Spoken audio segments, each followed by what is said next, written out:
पुरुषोत्तम मास का 10वां अध्याय है। बोलो जय श्री कृष्ण भगवान की जय, पुरुषोत्तम मास की जय, गंगा मात भवानी की जय। ऋषि कहने लगे कि हे सुंदरी, अब से तीसरा मास पुरुषोत्तम आएगा।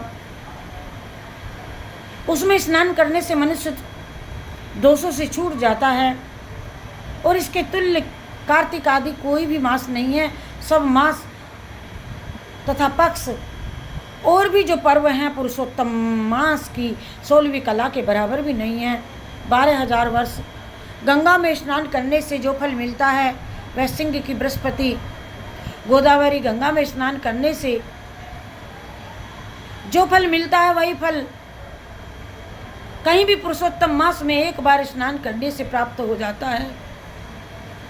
यह श्री कृष्ण का प्रिय मास है। इसमें स्नान, दान, जप आदि करने से सब मनोवांछित फलों की प्राप्ति होती है और इसीलिए तुम भी पुरुषोत्तम मास की सेवा करो। मुनिराज कन्या को ऐसे वचन कह करके चुप हो गए और श्री कृष्ण कहने लगे, हे अर्जुन, मुनि के वचन सुनकर के भावों से प्रेरित होकर के वह मूंढ बाला क्रोधित होकर के बोली, ब्राह्मण, मुझको आपके वचन ठीक ना लगे। माघ आदि मास किस प्रकार से थोड़ा फल देने वाले हैं और कार्तिक आदि मास क्यों नहीं है, क्यों कम हो कहते हो आप?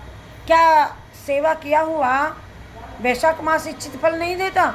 ये तो मलमास सब कर्मों में निंदित है। हे मुने, सूर्य की संक्रांति से रहित मलमास को आप कैसे श्रेष्ठ कह सकते हैं? इस प्रकार क्रोध से कहे गए ब्राह्मण की पुत्री के वचनों को सुनकर के ऋषि का शरीर और भी जलने लगा और क्रोध नेत्र लाल हो गए उनके। फिर भी मित्र की कन्या का श्राप नहीं दिया और सोचने लगे, कन्या मूर्ख है, ये नहीं जानती पुरुषोत्तम का महत्व। जो बड़े बड़े ज्ञानी भी नहीं जानते तो कम बुद्धि वाले मनुष्य इसको, और ये कन्या तो कैसे जान पाएगी? और ये बिना पिता की कन्या दुख रूपी अग्नि में सुलगती हुई मेरे अत्यंत उग्र श्राप को कैसे सहन कर पाएगी? ये सहन नहीं कर सकेगी, अर्थात क्षमा बड़न को चाहिए, छोटन को अपराध। ऐसे उत्पन्न हुए क्रोध को दूर करते हुए और स्वस्थ होकर के व्याकुल कन्या से कहने लगे, तू दुखी और नादान है, इसीलिए मैं तेरे पर कुछ कोप नहीं करता। जैसा तेरे निर्भाग्य मन में हो वैसा ही कर, और भी जो कुछ होने वाला है सो तू सुन ले। तेरे साथ मैं कहता हूँ, तुझे जो पुरुषोत्तम मास का तूने आज ये अनादर किया है, इसका फल तू भोगेगी। इसका फल इस जन्म में ना तो अगले जन्म में अवश्य पाएगी, क्योंकि तेरा पिता मेरा मित्र था। इसीलिए तुझको श्राप नहीं देता हूँ कि तू अभी बालक है।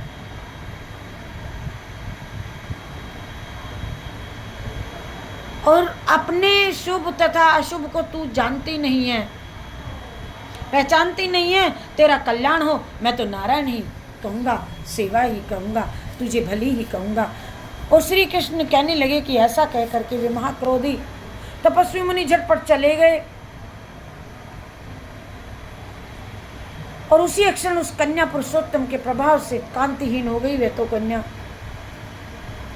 और अगले अपने मन में विचार करने लगी कि तत्काल फल देने वाले पार्वती पति शंकर जी की आराधना करूंगी।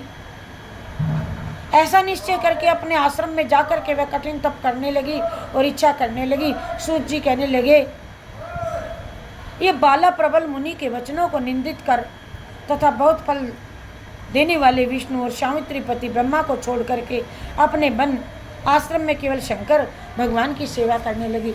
बोलो जय शिव शंकर भगवान की जय। हरि शरणम हरि शरणम हरि शरणम हरि शरणम हरि शरणम हरि शरणम हरि शरणम हरि शरणम हरि शरणम हरि शरणम हरि शरणम हरि शरणम हरि शरणम हरि शरणम हरि शरणम हरि शरणम जय वृंदावन बिहारी लाल की जय।